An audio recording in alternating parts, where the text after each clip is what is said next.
Cryptocurrency mining is the process in which transactions between users are verified and added to the blockchain. The blockchain is a public ledger that holds the records of every transaction. When a user wants to send a payment, or in some cases an item or service to another user, it requires solving a complex equation.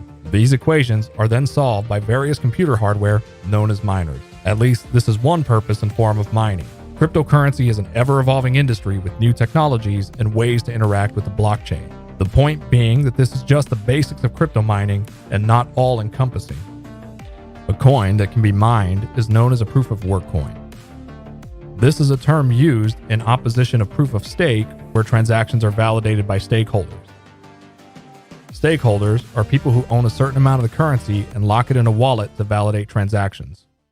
While proof of stake is becoming more viable thanks to advances in technology, it is generally considered more vulnerable to what is known as a 51% attack. A 51% attack can be executed when a validator owns more than 50% of the total volume of the coin. This doesn't mean, however, that proof-of-work coins or mining isn't vulnerable as well. A mineable coin can suffer a 51% attack if someone controls more than 50% of the hash power. The hash power, better known as hash rate, is the measurement of the mining hardware's ability to complete equations. More exciting than that is that it is also the measurement of how much money a miner can potentially earn. The two most important metrics for mining are hash power and power consumption measured in watts. Mining hardware requires power, and power costs money.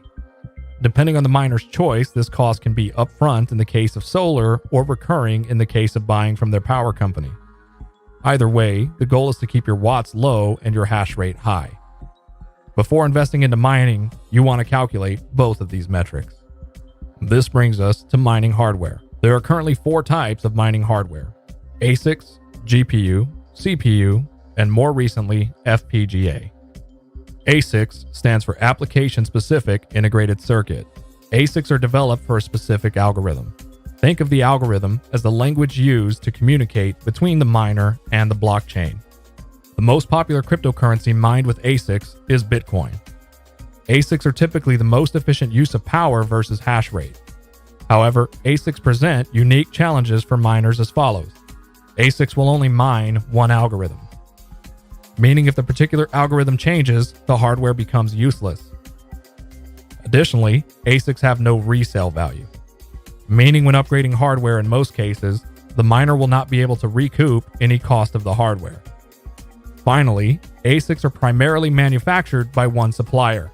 This presents a unique problem for both miners and the coins. For miners, availability comes after the supplier has filled their own farms, and for the coins presents a possible vulnerability in the form of the aforementioned 51% attack.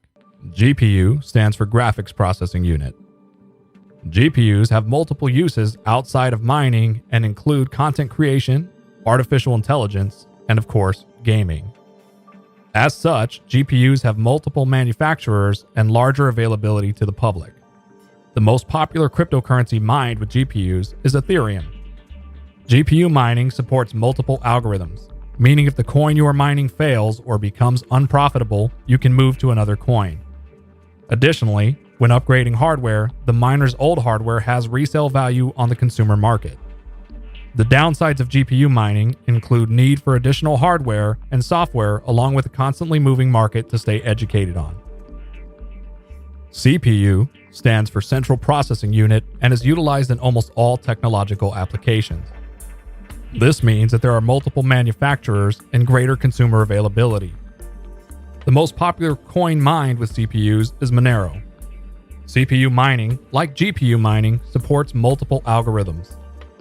However, CPU mining presents unique problems for miners due to the amount of CPUs able to run per rig. Both space and additional hardware per rig means the ROI, or return on investment, is typically longer than other hardware. FPGA stands for Field Programmable Gate Array. FPGAs have multiple uses outside of mining but don't share the consumer availability of GPUs and CPUs. The FPGAs are a middle ground between ASICs and GPU-CPU mining. They support multiple algorithms, have resale value, and provide good efficiency. However, the barrier to entry is going to be the miner's knowledge of computers in general, That, along with the availability, deters a majority of miners. Every hardware option requires software to start hashing. Sometimes referred to as a miner, the software can be confused with the owner of the hardware. For this video, we will reference it as software. Each piece of hardware requires different types of software. ASICs will typically run proprietary software with open source options being scarce. GPU and CPU mining, however, can run on multiple operating systems including Linux, Mac, and Windows.